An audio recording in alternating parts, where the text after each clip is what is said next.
Sir ಇದು ಜೀತ ಒಂದು ಗಾಡಿ ಕಳ್ಸ್ಕೊಟ್ಟಿದ್ರಲ್ಲ, ಹೌದು ಸರ್, ಕಳಿಸಿ. ಮಾಡಲ್ ಎಷ್ಟು ಗಾಡಿ ಇದು? ಇದು 2019 ರೀ. 19 ಮಾಡಲ. ಹಾಂ. ಓನರ್ ಎಷ್ಟಾಗಿದ್ದಾರೆ ಗಾಡಿ? ಓನರ್ ಸಿಂಗಲ್ ಓನರ್ ಐತೆ. ಸಿಂಗಲ್. ಹ್ಞೂ. ಡಾಕ್ಯುಮೆಂಟ್ಸ್ ಎಲ್ಲ ರನ್ನಿಂಗ್ ಇದೆಯಾ? ಡಾಕ್ಯುಮೆಂಟ್ಸು ಇನ್ಸೂರೆನ್ಸ್ ಡ್ಯೂ ಐತೆ ರೀ, ಪಾಸಿಂಗ್ ಚಲ್ತಿ ಐತಿ. ಹ್ಞೂ. ಇದು ಮಾಡಿಸ್ಕೊಡ್ತೀರಾ ಹಂಗೆ ಕೊಡ್ತೀರಾ? ಅವರು ಮಾಡಿಸ್ಕೊಡು ಅಂದ್ರೆ ಮಾಡಿಸ್ಕೊಡ್ತೇನೆ ರೀ, ಇಲ್ಲಾಂದ್ರೆ ಅವ್ರ ಕಡೆ ಅಂದ್ರೆ ನೋಡ್ಕಾಟ್ ಮುಗಿಸ್ತೀವಿ. ಟೈರ್ ಕಂಡೀಷನ್ ಅಣ್ಣ? ಟಯರ್ 3 ಕೇಸಿಂಗ್ ಟಯರ್ ಅದಾವೆ 4. ಎಷ್ಟು ಕೊಡ್ತದೆ ಇದು mileage? Mileage 23.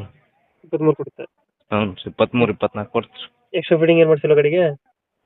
Extra fitting tape ಐತ್ರಿ. ಟೇಪ್ ಐತೆ. ಹಾಂ, ಬಂಪರ್ ಹ್ಞೂ. ಎಲ್ಲದು ಅಷ್ಟೇ. ಟೈರ್ ಕಂಡೀಷನ್ ಅಣ್ಣ? ಟಯರ್ 4 ಹೊಸ ಅದಾವೆ ರೀ. 4 ವರ್ಷ ಐತೆ. ಹಾಂ. ಗಾಡಿಯಲ್ಲಿ ಇದು ಲೊಕೇಶನ್ ಇದು? ಇದು